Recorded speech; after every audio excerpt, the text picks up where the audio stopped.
Allah sebutkan juga kisah Maryam dalam surat Maryam dari ayat ke-16 dan seterusnya. Silakan buka surat Maryam surat 19 ayat ke-16 dan seterusnya. Kata Allah Subhanahu wa taala, "Wadhkur fil kitabi Maryama idzin tabadat min ahliha makanan syarqiyya."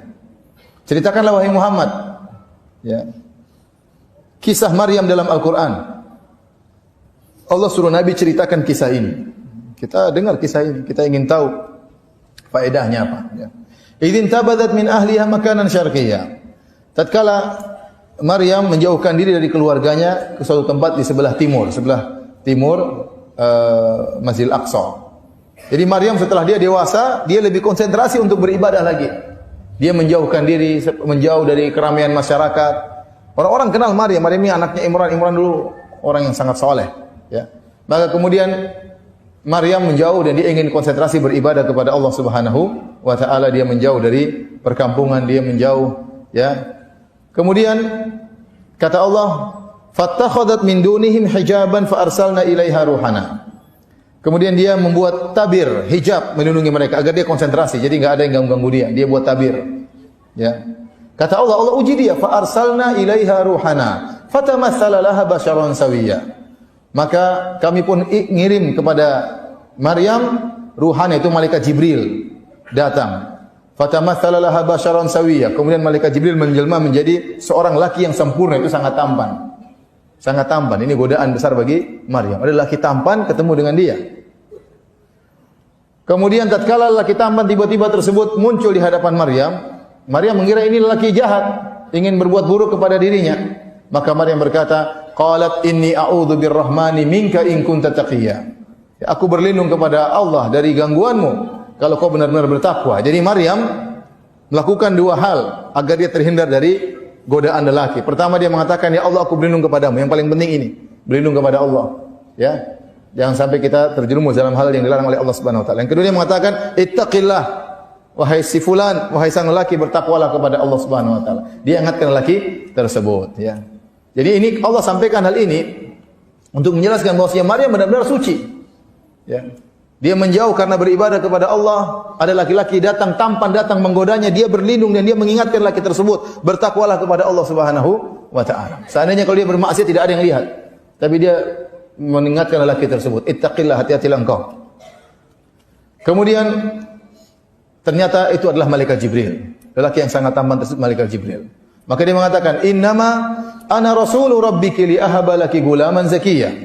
Sungguhnya aku adalah utusan dari Rabbmu untuk mengabarkan kepada engkau, ya, bahwasanya kau akan punya anak, seorang anak yang suci, yaitu Nabi Isa alaihissalam.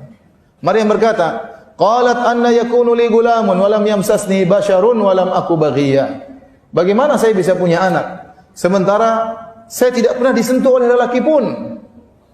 Tidak ada lelaki yang pernah menyentuhku dan aku bukanlah wanita pezina. Karena anak tidak mungkin muncul kecuali dari dua jalan. Pertama menikah disentuh oleh laki, yang kedua atau wanita tanpa pernikahan, yaitu dengan perzinahan. Kalau enggak dengan pernikahan, dengan perzinahan, dan saya bukan dua-duanya, bagaimana saya bisa punya anak? Kata Maryam. Kata Jibril alaihissalam, "Qala kadzalika qala rabbuki huwa alayya hayyin." Demikianlah kata Rabbmu, itu perkara yang mudah bagi Allah Subhanahu wa taala. Tinggal bilang apapun, fayakun, gampang bagi Allah. Adam saja tanpa ayah tanpa ibu, ya, bisa muncul tanpa ayah tanpa ibu, ya. Kemudian kata Allah, "Walinaj'alahu ayatan lin-nasi wa rahmatan minna." Kami akan jadikan anakmu Isa sebagai tanda-tanda kebesaran kami bagi manusia, wa rahmatan minna, dan sebagai bentuk kasih sayang kami kepada mereka. Wa kana amran maqdiyya, ini perkara yang tidak bisa dihindari, sudah diputuskan wahai Maryam. Maryam merasakan ini tugas yang sangat berat. Maka hamillah dia, ya. Jibril meniupkan, ya, dari ruh yang Allah ciptakan masuk ke dalam rahim Maryam. Kata Allah, "Fahamalathu fantabadat bihi makanan qasiyya." Maka dia pun hamil. Ini berat, antum bayangkan bagaimana ujian Maryam. Maryam ini wanita yang soleha, terkenal suci, masyhur di kalangan masyarakat, wanita yang soleha. Bapaknya dulu pemimpin para ustadz istilah kita, ya. Tidak pernah melakukan macam-macam, tidak pernah nakal, tidak pernah berhubungan laki-laki, tahu-tahu pulang hamil. Kira-kira bagaimana? Berat. Berat. Maka ini ujian yang berat bagi Maryam. Kata Allah, "Fahamalatu fantabadat bihi makanan qasiyya." Maka dia hamil, dia pun pergi ke tempat yang jauh. Kenapa? Kalau dia hamil kemudian datang, akan jadi cibiran manusia. Apalagi kalau hamilnya 9 bulan. 9 bulan dia akan dihina-hina terus. Maka dia menjauh. Dia menjauh. Agar tidak diketahui oleh orang-orang. Dalam kondisi hamil. Sendirian. Tidak lapor kepada siapa-siapa. Sendirian. Berat yang dia hadapi. Sampai tibalah setelah 9 bulan. Atau waktu yang sudah ditentukan.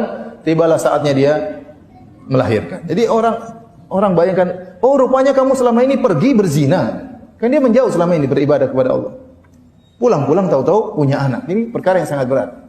Sampai tatkala tiba saatnya melahirkan, kata Allah Subhanahu wa taala, fa'aja'aha al-makhadu ila jid'in nakhlati qalat ya laitani mitu qabla hadha wa kuntu nasyan mansiya. Tatkala rasa sakit yang dia rasakan untuk melahirkan dan dia segera pergi menuju ke pangkal korma. Kemudian dia berkata, seandainya aku mati sebelum ini dan aku adalah manusia yang terlupakan. Kenapa? Dia membayangkan betapa berat yang dia rasakan. Saat itu dia sedang dalam kondisi sakit karena akan melahirkan. Kemudian dia kelaparan dan dia kehausan. Berkumpul 3 perkara ini pada Maryam. Ya. Dan dia mengatakan, sampai dia berangan-angan, coba saya mati sebelum ini. Dia bayangkan, ini anak kalau lahir, terus saya pulang, apa kata dunia? Ya, antum bayangkan kalau antum menjadi posisi dia. Ya. Ya, ini apa kata dunia? Coba saya mati sebelum ini. Saking beratnya apa? Beratnya ujian yang dia hadapi. Kemudian Allah berfirman, "Fanadaha min tahtiha alla tahzani." Tiba-tiba ada suara dari bawahnya berkata, "Alla tahzani, jangan kau sedih wahai Maryam. Qad ja'ala rabbuki tahtaki sariya." Sungguh Rabbmu telah mengalirkan air di bawahmu, ada mata air mengalir di bawahnya. Ya. Dia kehausan, ada air, Allah siapkan air. Wa huzzi ilaiki bi jidhin nakhlati tusaqit alayki rutuban janiyya. Dan goyangkanlah akar pohon korma, niscaya rutub-rutub tersebut akan jatuh dan siap kau untuk makan. Fakuli washrobi wa qarri aina, makanlah dan minumlah dan senanglah dirimu. Ya. Maryam kemudian goyang apa? Akar pohon, akar korma, maka berjatuhanlah korma rutub kemudian dimakan oleh Maryam. Di sini para hadirin hadirat yang dirahmati Allah Subhanahu wa taala, Allah mengajarkan kepada Maryam untuk melakukan sebab meskipun sedikit. Karena Maryam dalam kondisi sangat lemah mau melahirkan, kesakitan. Disuruh goyang pohon korma, enggak akan goyang pohon korma tersebut. Apalagi digoyang bagian bawah akarnya. Coba kalau antum yang goyang bukan kormanya yang goyang. Korma kalau goyang atas aja enggak bisa, kalau goyang di bawah gimana cara goyangnya? Orang kalau mau goyang bagian atas digoyang, paham? Karena Maryam kesakitan tergeletak, dia goyang apa? Ya gimana mau goyang? Tapi kata Allah, lakukan sebab meskipun sedikit. Agar akibat akan datang. Urusan akibat, keberhasilan urusan Allah Subhanahu wa taala. Ya. Jadi seorang harus berusaha. Ya. Maka Maryam tatkala dia goyang, maka berjatuhanlah rutub tersebut. Ini dijadikan dalil oleh para ulama bahwasanya Nabi Isa alaihissalam itu lahirnya bukan di musim salju. Nabi Isa alaihissalam lahir di musim panas karena korma itu tidak mungkin keluar rutubnya kecuali di musim panas. Korma itu enggak akan keluar rutubnya, tahu rutub kan yang masih basah itu, kecuali di musim apa? Musim panas. Jadi tidak benar bahwasanya Nabi Isa lahir tanggal 25 Desember musim salju. Kata Allah, "Fakuli washrabi wa qarri aina." Makanlah engkau dari rutub tersebut, washrabi, minumlah dari mata air yang alir di bawahmu, wa qarri aina, dan bahagialah engkau. Fa imma tarayinna minal bashari ahadan. Faquli inni nadartu lirrahmani sauman falan ukallimal yauma insiya. Kalau engkau melihat seorang lelaki, manusia manapun, maka katakanlah sungguhnya aku telah bernazar kepada Allah untuk tidak ngomong sama sekali. Falan ukallimal yauma insiya. Maka aku tidak akan berbicara dengan manusia sama sekali. Allah kasih solusi kepada Maryam. Wah Maryam, percuma.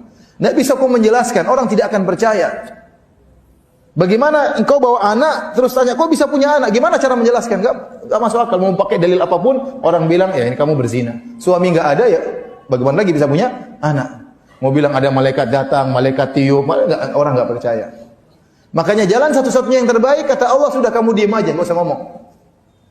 Enggak usah ngomong, diam saja. Akhirnya yang dikhawatirkan pun terjadi. Kata Allah, fa'atat bihi qaumaha tahmiluh. Maka Maryam pun gendong Nabi Isa, sudah lahir. Bayangkan, pulang kampung bawa anak. Mulailah orang kumpul rame. Ini berat sekali bagi apa? Maryam, dia tidak bisa bayangkan bagaimana susahnya dia. Qalu ya Maryam, langsung mereka komentar. Qalu rame-rame komentar ini. Ya Maryam, Laqad ji'ti syai'an fariya. Wahai Maryam, kau telah melakukan perkara yang sangat buruk. Zina. Ya ukhta Haruna, ma kana abuki imra'a sawin wa ma kanat ummuki baghiyah. Wahai saudarinya Harun. Kemungkinan besar Maryam ini punya saudara namanya Harun, tapi bukan Nabi Harun alaihissalam. Tetapi para anbiya, para Bani Israel dahulu, mereka menamakan anak-anak mereka dengan nama-nama nabi. Di antaranya ada yang dinamakan dengan Harun, dan ini bukan Nabi Harun. Karena Nabi Harun di zaman Nabi Musa alaihissalam. Ini jauh setelah Nabi Musa. Harun di sini adalah kebetulan namanya sama saja. Maka na abuki imra'a sawin, kok bisa kau berzina wahai Maryam, sementara ayahmu bukanlah orang yang buruk dan ibumu bukan pezina. Kau bukan keturunan pezina, bapakmu baik-baik, kok sekarang bisa berzina? Mereka berdalil dengan bahwasanya buah jatuh tidak jauh dari apa? Pohonnya. Ya. Oleh karenanya pepatah Arab mengatakan, "Faman syabaha abahu fama zalam." Barang siapa yang mirip dengan bapaknya, maka dia tidak bersalah, ya. Maka seorang berusaha berbuat baik agar anaknya bisa mirip dengan dia, ya. Oleh karenanya mereka heran, kok bisa bapakmu orang baik, ibumu orang baik, kok kamu berzina wahai Maryam? Maryam tidak bisa jawab. Jadi tidak boleh menjawab karena tidak mungkin mereka paham. Fa asyarat ilaih, Maryam gini. Katanya tanyain sama bayiku ini. Kenapa kamu berzina? Kenapa kamu berzina? Gini jawabannya. Qalu kaifa nukallimu man kana fil mahdi sabiyya. Kata mereka, bagaimana kami bisa ngomong sama anak masih digendong? Tiba-tiba Nabi Isa berkata, qala inni abdullah, sesungguhnya aku hamba Allah. Yang pertama Nabi Isa ucapkan dalam perkataannya, bukan aku anak Tuhan. Tapi dia berkata, qala inni abdullah, aku adalah hamba Allah. Ataniyal kitaba wa ja'alani nabiyya. Allah telah akan memberikan kepada aku Alkitab, Injil, dan Allah akan menjadikan aku seorang apa? Nabi. Wa ja'alani mubarakan aina ma kuntu, dan menjadikan aku sebagai orang yang penuh berkah dimanapun aku berada. Kata para ulama, karena Nabi Isa dimanapun dia mengajarkan kebaikan, maka dia diberi berkah dimanapun dia berada. Kemudian wa awsani bis salati waz zakati ma dumtu hayya. Dan Allah mewasiatkan kepadaku untuk salat dan untuk bayar zakat selama aku masih hidup. Wa barram biwalidati, dan aku akan berbakti kepada ibundaku ini. Walam yaj'alni jabbaran syaqiyya, dan Allah tidak menjadikan aku orang yang sombong terhadap ibundaku. Aku patuh kepada ibundaku, aku tunduk kepada ibundaku. Syaqiyya, dan Allah tidak menjadikan aku orang yang celaka.